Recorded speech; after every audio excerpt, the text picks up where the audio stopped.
It's been just over a week since Dad passed away. While we miss him a lot, we know he's peaceful and in a better place. He was unwell for over a year now, and slowly you could see the illness take a toll on him physically, but never mentally. Dad had lived a happy and fulfilling life. He had done, achieved, and seen almost everything that we are sent here to experience. He lived life to the fullest and had few regrets. He had this charming, outgoing personality who would be the life of the party. He could make one feel like the most important person in the world. He loved giving. He was like Santa Claus, 365 days of the year. Dad was an amazing negotiator. He loved a good bargain, and while he would always get the person on the other side to agree to him, more importantly, he would almost always make a friend in the bargain. He was the most energetic person I have known. Until almost a year and a half ago, he could give kids 3 times younger than him a run for their money.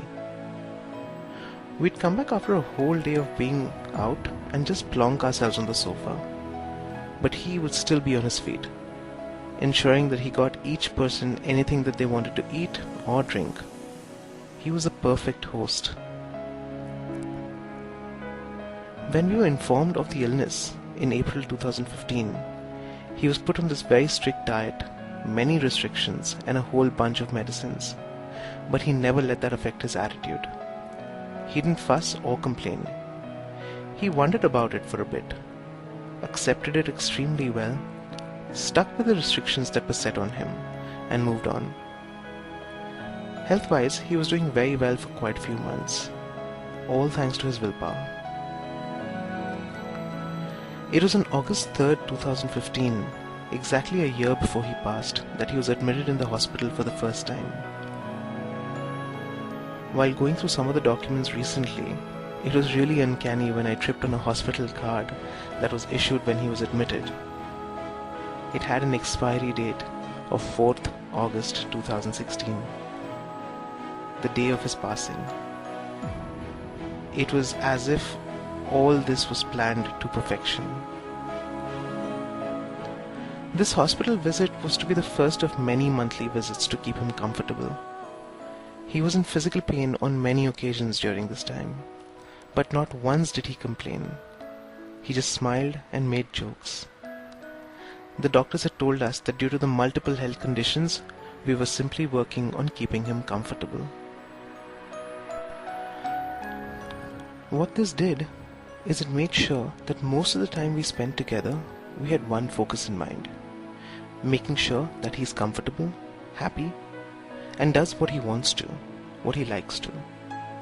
He attended Vandana's 40th birthday, danced like he loved to, spent quality time with the family and especially the grandkids.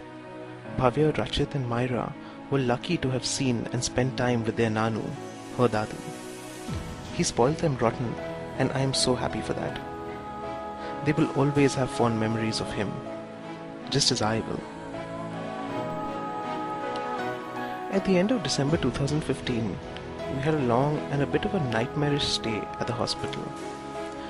We were not sure how things would pan out, but were really lucky to get 7 great months with him.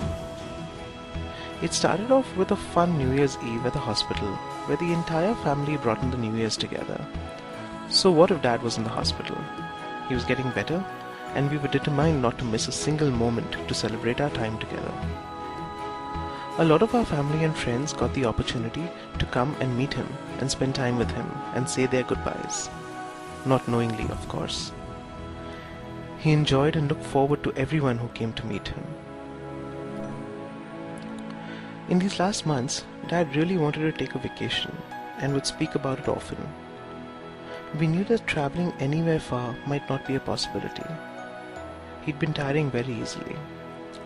But nonetheless, we managed to plan a mini vacation close by in May 2016. And I'm thankful that we could make that happen. The last few weeks before he passed, he couldn't walk much. We got him a wheelchair so that we could take him out, so that he could have a change.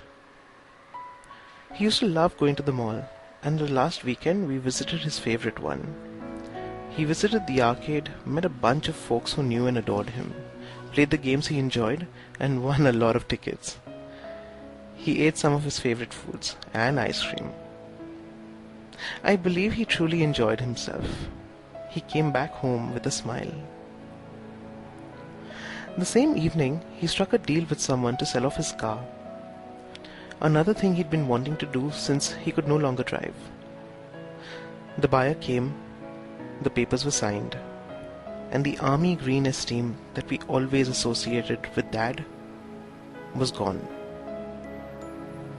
But not before Myra and I shed a few tears. A part of Dad was going away. Little did we know that while he fulfilled another one of his wishes, he also started the process of detachment. The last couple of days, he was finding it a little difficult to even stand without a tremble. Mom ensured that he was comfortable, made him a few of his favorite things to eat, and on the night before, she took out his recliner mattress so that he could sleep well. On the morning of August 4th, he was lying comfortably, curled up on his side, a peaceful look on his face.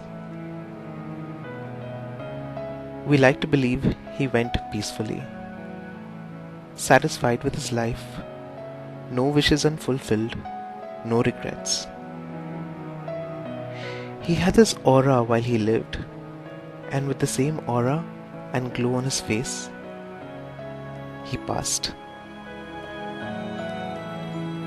Dad left a lasting impression on all the people he met. He will always live in our hearts, and while we are happy to know that he no longer suffers, we will miss him a lot. Pa, we love you.